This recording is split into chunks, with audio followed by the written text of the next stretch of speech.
নমস্কার। আপনি কি পরিবর্তন অ্যাকসেপ্ট করতে পারেন না? বা যখনই কোনো পরিবর্তন হয় আপনার মনে হয় যে আমি এতে অ্যাকসেপ্ট করতে পারছি না, একে মানিয়ে নিতে পারছি না। তো আপনার নিজেকে চেঞ্জ করার সময় এসে গেছে।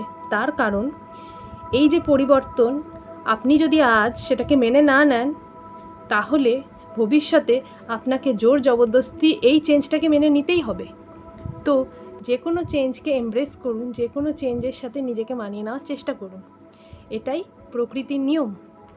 আর যেমন ধরুন, আজকের দিনে দাঁড়িয়ে যদি আমি বলি যে আমি কিছু একটা করতে চাই, বা আমার কোনো একটা ক্রিয়েটিভ মাইন্ডে আছে, বা কোনো একটা আইডিয়া আমার জীবনে আছে, তো আমি সেটা করতে চাই আর আমি সেটা করব, কিন্তু আমি মনে মনে ভেবে যাচ্ছি যে সেটা আমি কি করে করব, কারণ আমার মনে হচ্ছে যদি আমি ফেল করি তো। কিন্তু যদি আপনি এই ডিসিশনটা নিতে পারেন, করা শুরু করেন, তাহলে আপনার জন্য দুটো জিনিস অপেক্ষা করছে।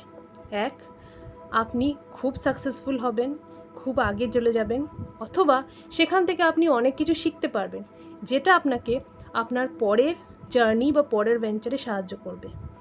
তো এই জিনিসটা যদি আপনি করতে পারেন আর নিজেকে বিকশিত করতে পারেন, ইনফ্যাক্ট চেঞ্জ করতে পারেন, তাহলে আপনার লাইফে আমূল পরিবর্তন আসবে। শুধু একটা পরিবর্তন নয়, তাছাড়া আপনার মনে যে ভিকটিম মাইন্ডসেট আছে, যে আপনি সবসময় নিজেকে বলেন যে আমার দ্বারা কিছু হবে না, সেটার থেকে বেরিয়ে আপনার ক্রিয়েটিভ মাইন্ডসেট তৈরি হবে।